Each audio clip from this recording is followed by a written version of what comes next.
Welcome, welcome, welcome. Join me, if you will, in the opening spiritual mind treatment or affirmative prayer. And I will do this in the first person. I invite you to take it for yourselves as well. There's one power, one infinite intelligence, one universal presence. It is right here, right now. It is love. It is the truth. It is the truth of life. And it is my truth going forth and going forward. There is nothing standing between me and spirit. Therefore, I am fully in its presence right now, in this time, at this time, now and for all times. Letting this be so, I release it, and so it is. So it is. See you later. Okay. So, welcome. Such is the nature of life, that all it asks and all it wants is the opportunity to appear. You're that opportunity, and so am I, and so it is. We say that every week because it's the truth. Spirit only wants one thing, and that is to appear. Life only wants one thing, and that is to be lived. Therefore, you're it, I'm it, we're all it. And in expressing that, we can say easily and freely without question that we fully support who you are, what you are, and how you have shown up in life. Whatever your race, your sex, your participation in life, your sexuality, your sexual identity, all of those things are simply a part of how life is presenting itself. And we support and celebrate you for who you are, not in spite of or not instead of, but because of who you are. So we're glad you're here. We're glad you're here to be part of this. And we are also a place where you're invited to start with who you are and grow. One of the things that I have often said to folks, if you don't want to grow and change, you better not hang around here much, because you just kind of get it by osmosis. So I invite you to open to that, especially today as we start to dive into and look at the whole business of passion and where passion fits in our lives and how we bring it forth and bring it forward. So to continue looking at and talking about and thinking about what we do and who we are and what we believe, I invite you to join me, if you will, in reading our Declaration of Principles. If you'd like to stand. I believe in one God, one absolute power, and first cause to all things. I believe that this power is perfect love, and it creates out of a desire to express love. I believe all thought is creative, and how I choose to think creates my personal experience. I believe in the unity of all life and the immortality of the individual soul forever unfolding. I believe in the eternal goodness, the eternal loving kindness, and the eternal givingness of God to all.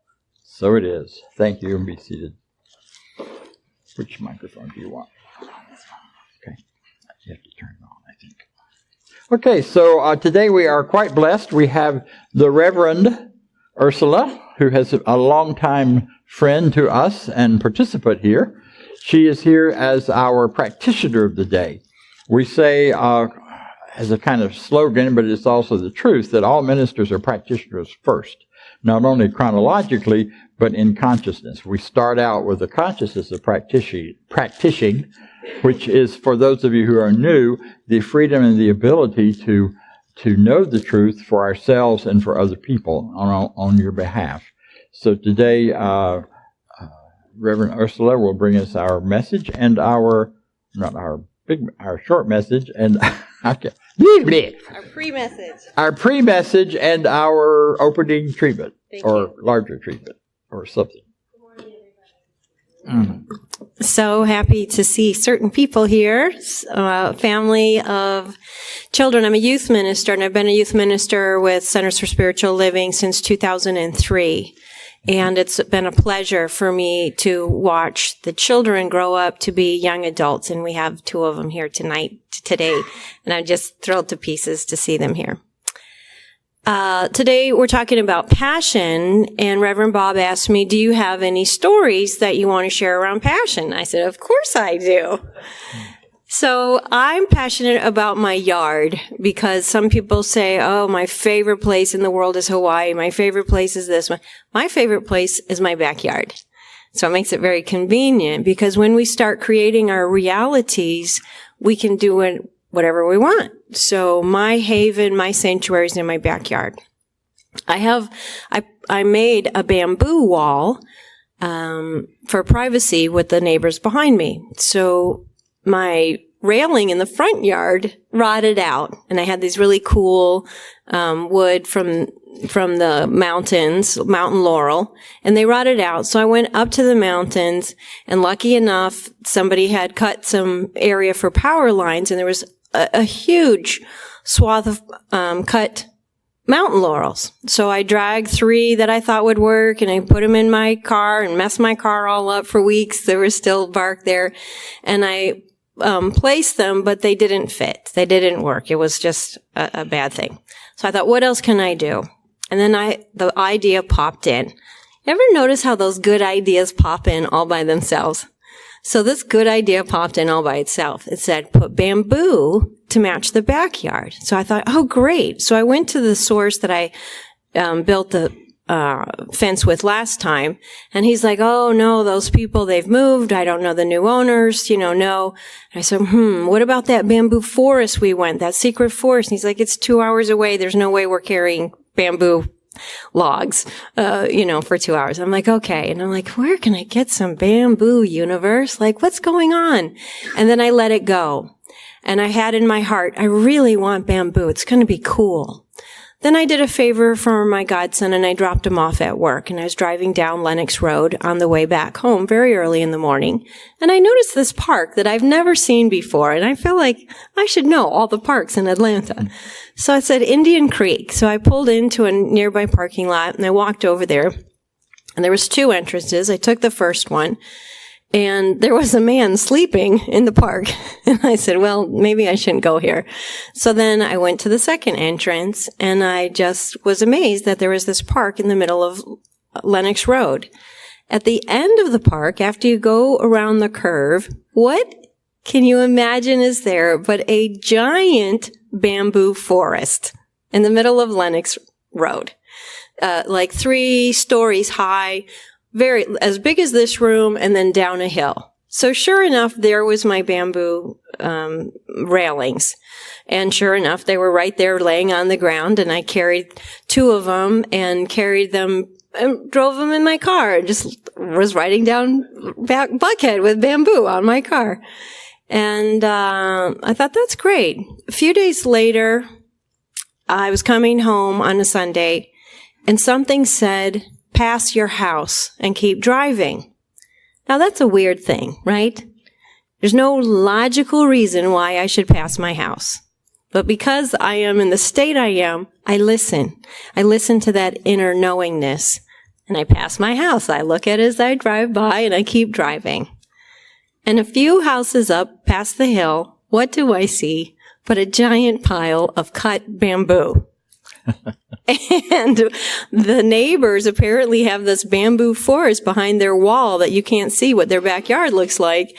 And they have a bunch of bamboo, because I also had in mind that I would like another bamboo fence on the side.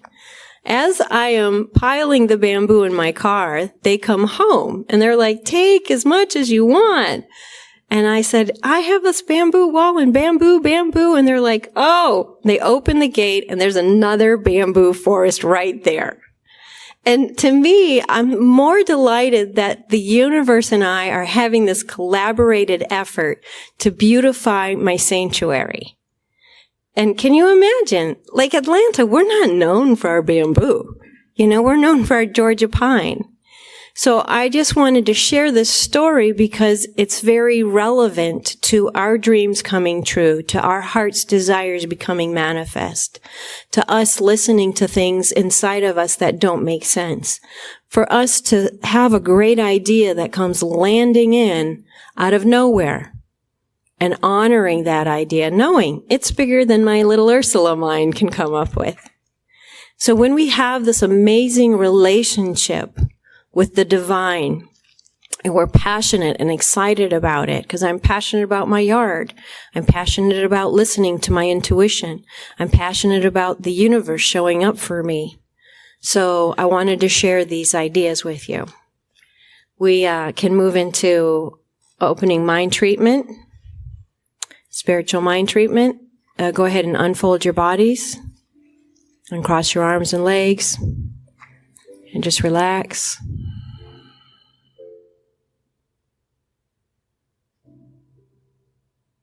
Knowing that there's this one amazing power, universal consciousness, an intelligence that's available to us beyond measure. Whatever that is, whatever you call it, whatever your relationship with it is, it's beating our hearts, breathing our lungs. It's closer to us than we can even identify. I know that we are individual aspects of it, like snowflakes. Each personalized, each of our own free will. We can make as many mistakes as we'd like. No judgment, only acceptance. And when we open our hearts to this love, the quality of this divine consciousness, we can be poured in as much love as we want to receive. So now that we've been given this choice, why wouldn't we say yes, thank you, more please, to any good that we would like? So name the good that you would like.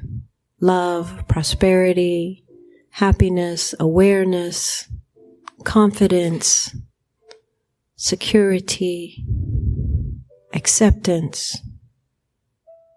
And hold that vibration in your heart. Yes, I want more of this yummy thing that I've been earning, yearning, wanting, striving for. Oh, wait, let me just stop and receive it instead of chase it. It's mine. It belongs to me. How lucky, how exciting, how fortunate I am to know this, how easy, how delicious. So grateful. And feel the gratitude in waves coming from the top of your head down to your feet. I'm so grateful for this aspect of the divine opening up inside of me. Let it land, let it root, own it, nurture it, celebrate it, be excited. And we release this into the consciousness in full faith. And so it is.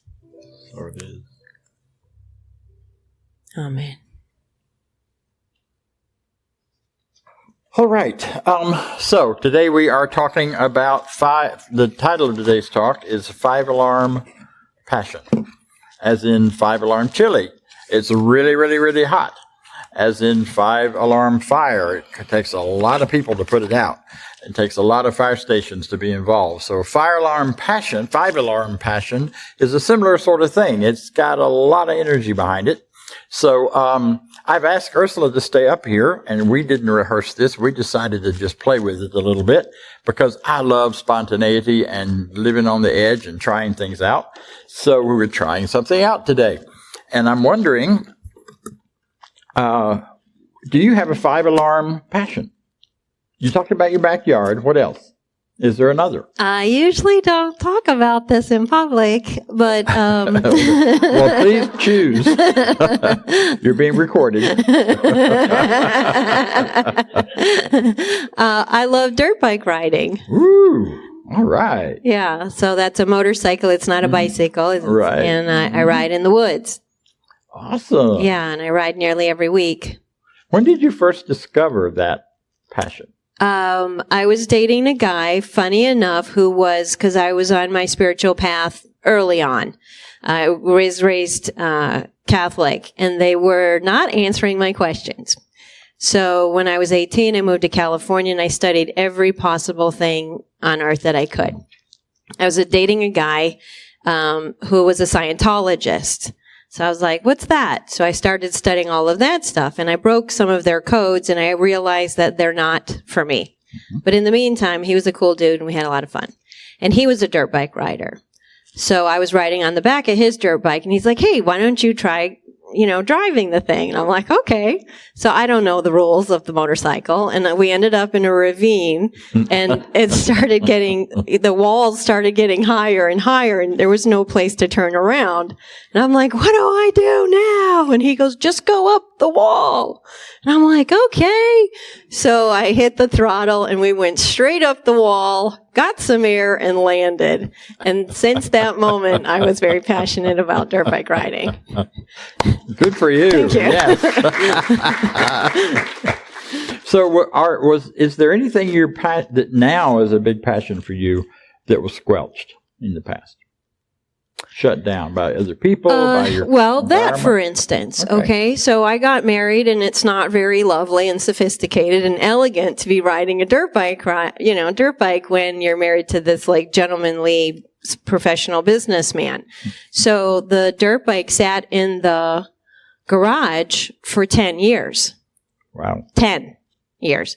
And a lot of me sat in the garage for 10 years. So he's like, get rid of that thing, get rid of that thing. And I'm like, no, I'm not getting rid of that thing. He's like, you're never going to ride it again. And I was like, no, because that dirt bike represented my passion and things about me that were different or not acceptable or didn't fit into somebody else's world. So yes, something was squashed, but I held on to it until I could reunite with that thing within me. Wow. Thank you. Thank you. Thank you. Thank you. Appreciate you. Thank you. Yeah, that's what I said. Wow. So I rest my case. Right? Passion. Passion is that thing which drives us from within, that thing which fires us up, which gets us excited, which helps us move. And we're looking at passion right now in light of this whole re-envisioning our purpose, re-envisioning our call. We talked last week about our gifts as a way of re-envisioning our call. This week we're looking at passion as part of that process, or part of what gives us a clue as to what your call may be. Now, we're talking about call here not in a religious standpoint, although it might be, but in a spiritual focus, in a personal focus. You may be called to do all kinds of things, or called towards things that are not considered religious. You may be called to be the next champion hot dog eater. I don't know what you might be called to, but if you pay attention to your gifts and your passions, what excites you, what gets you going, what makes you want to be alive, to get up in the morning, what gets you out of bed, what gets you going, then that's a clue as to what your call, what that thing is within you that's urged or urgent. So why do we need to even talk about this? You know what your passions are, right? You don't need me to tell you anything about it. Well, I'm not going to tell you what yours are, because I don't know. But I do know some things about passion and some things about finding your passion and rediscovering. I love that. It's really more about rediscovering our passions. Most little kids know what they're passionate about. My 8-year-old granddaughter is very clear what she's passionate about. And she has been since she was little. She's very passionate about performing and singing. And that kid, 3 years old, she's singing at my mother's memorial service without anyone's permission.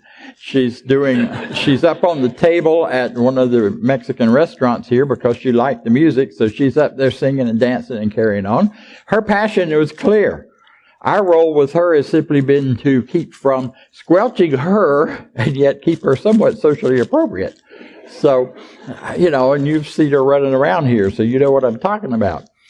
That's what we're really about in this shaping of our lives. And so often what we get engaged in is not just finding our socially appropriate way, but finding, but in that process being squelched, being told, no, that's not okay.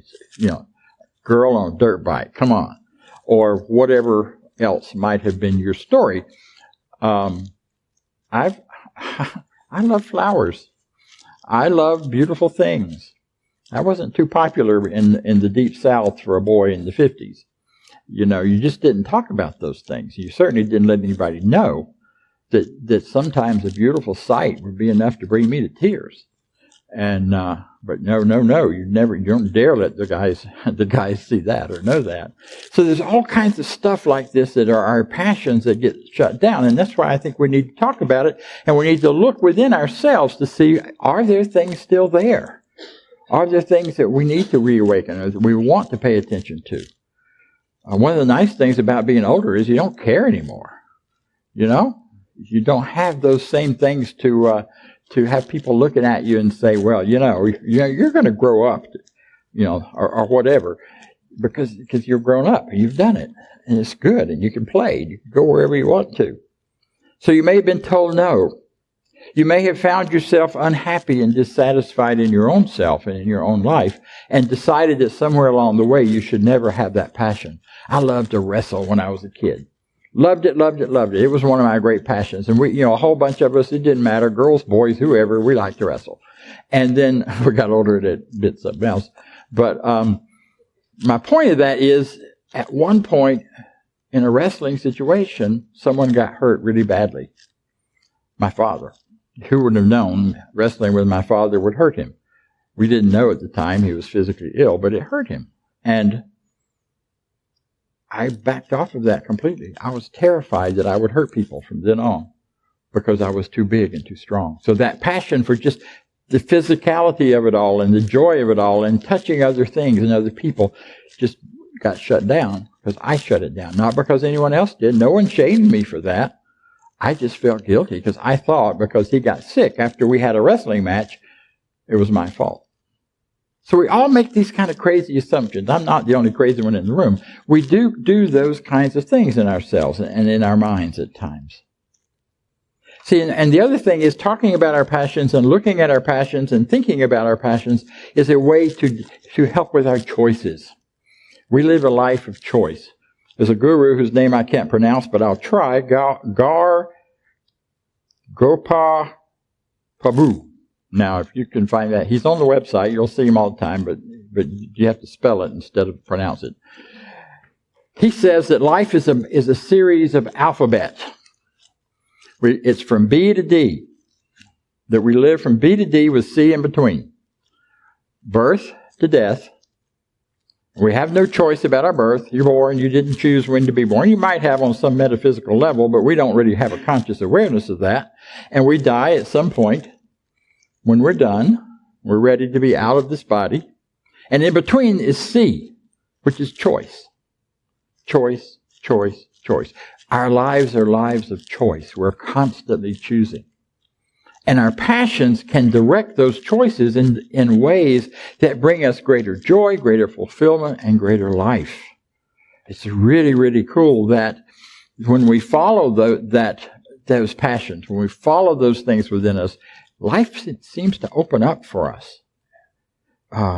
Joseph Campbell, you know Joseph Campbell and all of his conversation and teaching about bliss. He says this, which I think is beautiful. He says, when you follow your bliss, doors will open where you wouldn't have thought a door existed.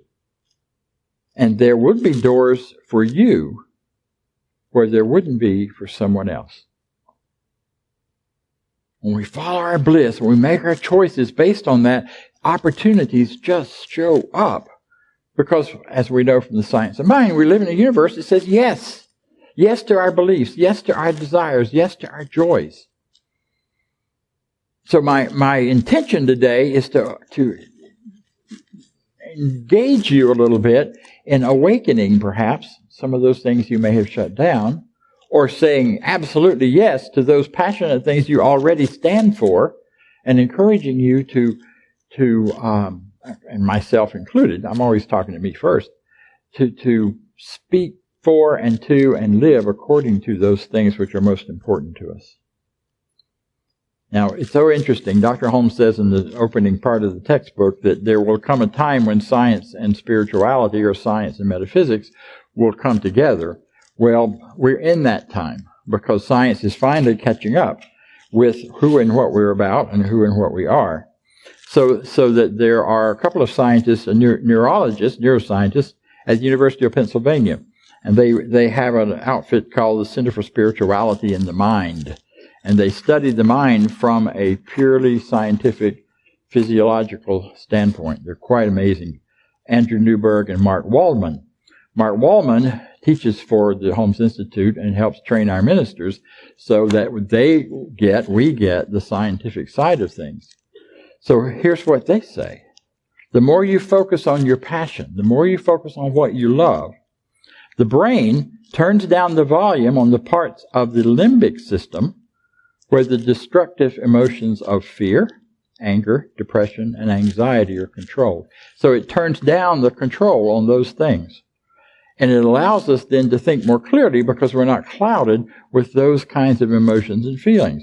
On the other hand, it turns up the limbic system that generates positive emotions, releases dopamines, endorphins, those fun things some people get when they run. I've heard about them.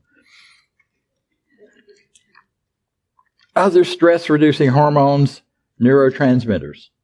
So it decreases. It's a double whammy. When you're following your passion and you're thinking about and you're putting your focus and attention on what you want, on what you desire, on what you feel good about, what you love, your brain physiologically is turning up the positives and turning down the negatives. It's kicking in those things. That's why we get so hooked on sugar and other kinds of drugs, because they artificially do that. They artificially kick up the positives and kick down the negatives. And yet only for a short time because it's artificial and it's externally induced. Whereas when it's internally induced by your choice to follow and think about and focus on your passion. That's why we say turn away from the negative idea, the negative thought, and the negative fearful thing you're obsessing about and obsess about the positive. If you're going to obsess about something, you obsess about what you want. Think about it. Spend time imagining it. Feel it. Let it happen all through you, because then you're beginning to experience that relief in your body, and therefore then the universe can say yes, yes, yes, yes, yes to what you're offering it up and saying that you desire. So the real reason to talk about this whole business of passion is because it works for us. We're in this business here not to talk about what's wrong and to fix it, but to talk about what's right and do more of it. So we're here to suggest that by thinking about your passion, by focusing on your passion, by deciding what is really, really valuable to you, what you really love, that you begin then to experience more of that and a greater life and a greater freedom. I come out of a psychotherapy background and the background of working in the sciences, where the very first and most important thing we do is diagnose.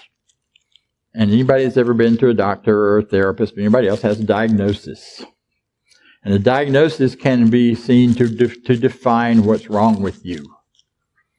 And the whole concept of that is, if we can clearly enough define what's wrong with you, then we can know how to fix it. Because we are all mechanical machines, right? Both in our bodies and in our brains. So that if we define the problem, just like working on a car, if you figure out that the spark plugs are bad, you pull them out and you put in some new ones. Well, that works if you think of the world as a mechanical place and a world of duality. If you don't realize who we really are, who you really are, which is a divine expression of an infinite power and creator within you that can create a new spark plug in yourself, for that matter. You don't have to go out and get one. So the idea is, instead of us in this teaching getting focused on let's diagnose and figure out every little thing that's wrong with you, let's just figure out what's right with us and put our energy and attention there, because as we do, we accelerate the growth and the power and the positivity in that direction. Now, I'm not saying there's not a right time for diagnoses and all of that, but I'm saying it's about where we put the emphasis and where we get lost or where we don't get lost. So it's about getting ourselves into that mode of looking at what's right, getting far more excited about what's right within us. Because no matter what you've been through, If you're sitting in this room right now, no matter what you've done, what you've been through, what your hardships were, or whatever, you went through them. And you're here. And you're alive. And there's more life in you than there is death or trauma, or else you wouldn't still be sitting here on the planet. I used to work with suicidal folks, and we would say to them, obviously there's some part of you that wants to live more than it doesn't. And that's what we need to focus on. And maybe there's a part of you that needs to die, but not yourself. Just some crazy idea and belief you've got. So what the focus then becomes is on how do we build on that positive power. Now, one of the things about passion is that our passions are different from our goals. So if you're thinking about what is my passion, it's not about what is your goal. My passion is peace on earth. I want to make everybody find peace in the world. And my goal is to work for that no matter what. Nothing wrong with that. I'm for it. I wear peace shirts all the time, and I'm looking at ways to be peaceful. However, that's not my passion. My passion is to be at peace. My passion is to experience peace.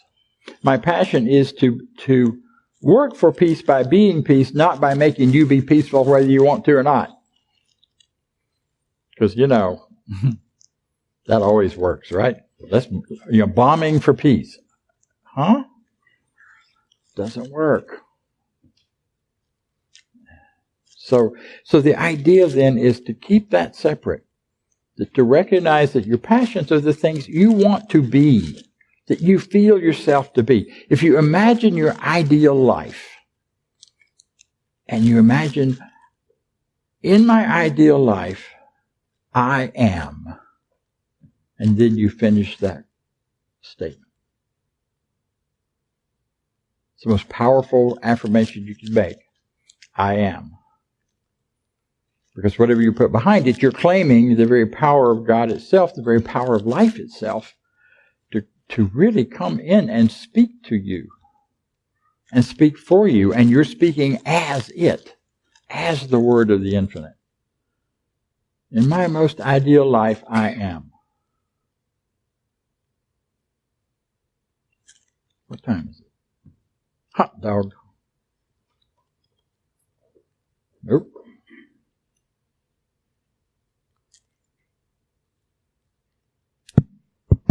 In my most ideal life, I am what?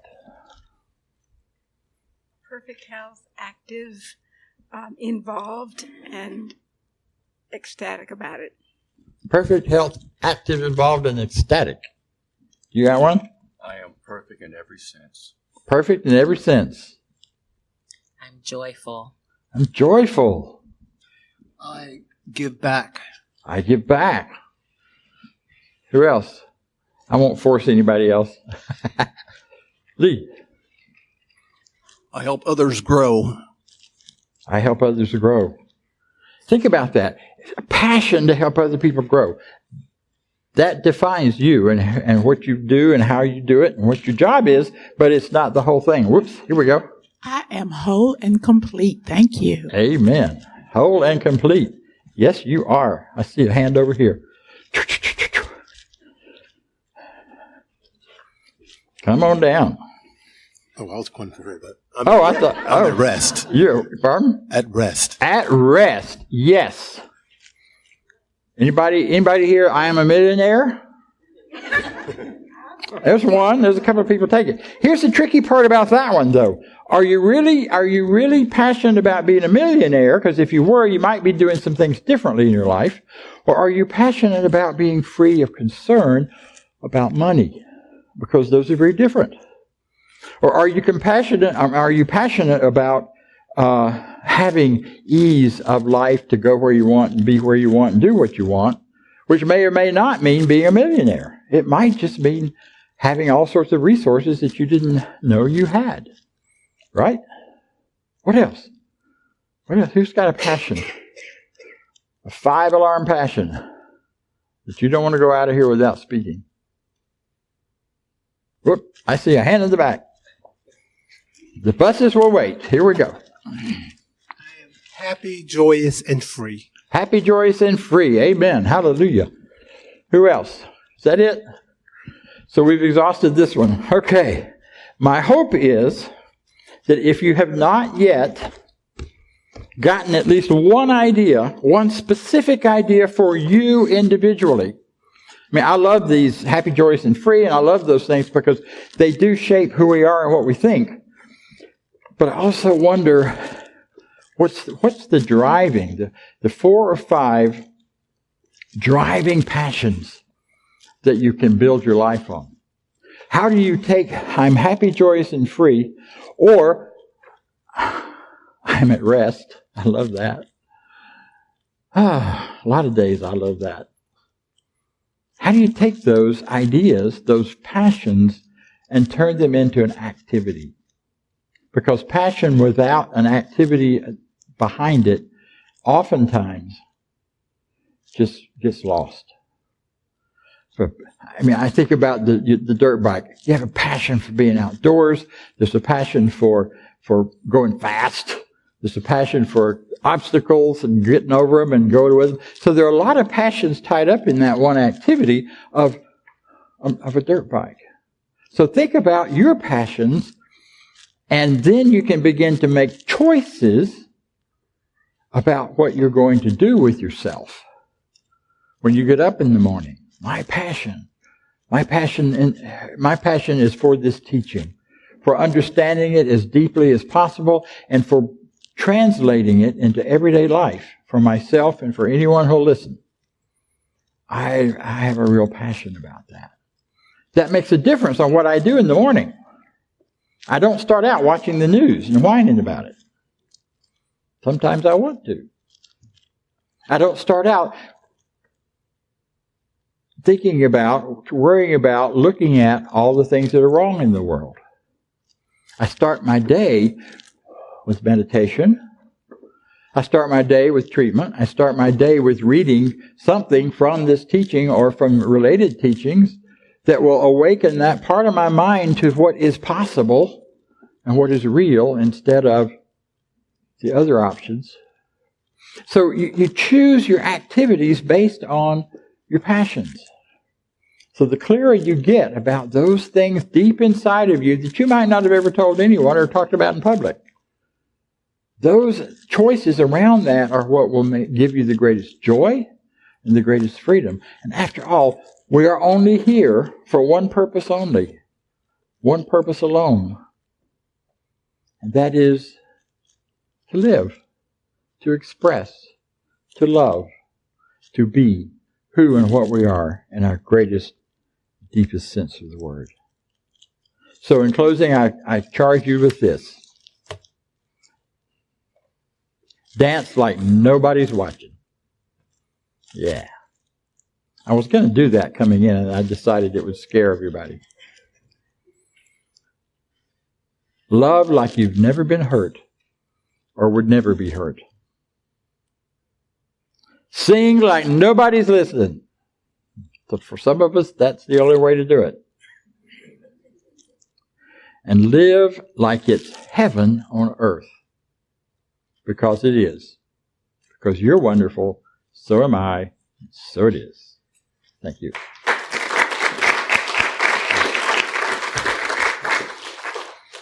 So take a moment and go within.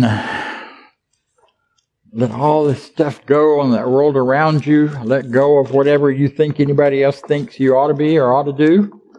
And take a moment to simply turn inward and listen. Because the answers to what is your passion, the answer to that question lies inside of you and nowhere else.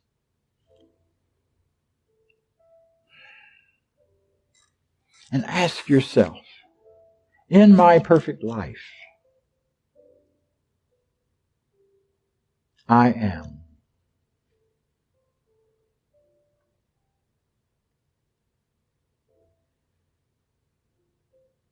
In my perfect life, I am.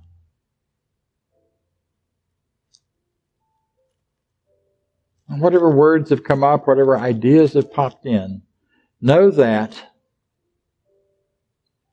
There's a power for good in the universe greater than you are, that is the stuff everything is made of, that is saying, yes, you are. It didn't determine for you what the answer to that question is, but if you have determined the answer to that question, it is supporting you 100%. Call it God, call it Spirit, call it whatever you wish. Big sweetie. It is saying yes. And so in joy and celebration, I embody and embrace my I am. I embody and embrace the great passion within me. Because I know as I am embracing it, so is the very power of life. And I look forward and watch for the places where it shows up. Big and loud and noisy in my life. Gently, quietly, and subdued in my life.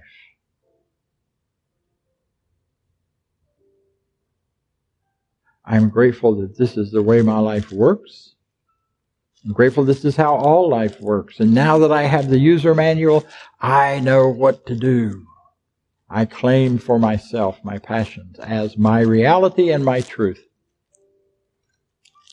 Knowing that it is now a part of infinite mind.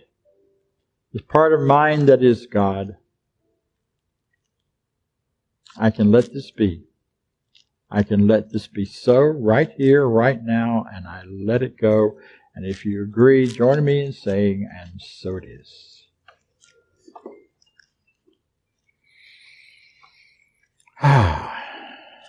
Thank you. That was fun. That's one of my, by the way, every passion should have that attached on the end of it. Fun. Fun, fun, fun. All right. So, knowing that, join me, if you will, as we get ready to receive and give. It is a passion to me to be free to give as freely to whatever choice and cause I want to be. I want to do. And I do that. I do that rather well and rather joyfully. And find that as I do, my income, my expenses, my power of financial freedom increases. So I invite you to join now in giving here, if this is your place, if this is where you are passionate about giving, and we will happily receive it. We're in a receptive mood. And then tomorrow night is the prayer works, which always happens on Mondays. Reverend Angela is continuing to do that, and there's information about it out front. There's a flyer that will tell you all about how to call into that service and have some support in areas that you were looking for prayer with. The adult study happens next Sunday at 10 o'clock prior to our celebration, and that is for those who are reading the textbook. We have a system for doing that so that within a year you'll go through the entire textbook, and then we get together on Sunday mornings and talk about those sections we've read. And it's a really rich conversation and a rich discussion. So it's a chance to really look at how to apply these ideas to your teaching. So coming up, we have the Essential Earnest Homes, which is the class I'll be starting in September. It is a certificated class in that it does count towards practitioner if you decide you want to be on that track. If you aren't interested in being a practitioner, it's just really good information because it helps look at how to apply these ideas to your life in a way that is really rich and powerful. Change your thinking, change your life is sort of the subtext of all of this. If you're interested in that class, it will be happening on Tuesdays, beginning September 10th, and will run for 10 weeks. In the evening, it will be online. In the morning, will be the same class, but offered in person at over on Bishop, where our office is 1 day a week. So if you're interested, there's information out front, or there's information on the website. It is 7 to 9 or 10 a.m. to noon. It is $175 for the entire series. It's $17.50 per class. So, think about it. That's not a lot. Especially for my wisdom. I mean, please. So, So thank you to everybody who makes this possible, who's here, who lets us, who supports our being here, to our volunteers, to our practitioners, to everyone who contributes in one way or another through your giving, through your money, through your time, your talent. just through your support in thinking positively about us and in speaking a positive word about us to someone else. Invite you to consider if today was meaningful to you, bring somebody with you next time. Bring a friend. Don't keep this a secret. It's good news. If it's good news for you, tell it to someone else. We are a generous community and we give back. You get back what you put into this. And those of you who are putting so much into it, thank you. Thank you. I trust and know that you are receiving back what you put in. I believe that's it. Let's, almost 2 weeks from today, I will be in California at Asilomar at our SOAR conference, not S-O-R-E, but S-O-A-R, SOAR, fly. And in my absence, the service, the talk, the celebration will be done by Reverend Ursula. So we're pleased to have her here for a little bit of a preview of who she is, for those who don't know her. But I know you're in for a great time, and she's going to be talking about particles and waves. So come find out what that's all about, because it'll be interesting. And maybe she'll bring her dirt bike. You never know.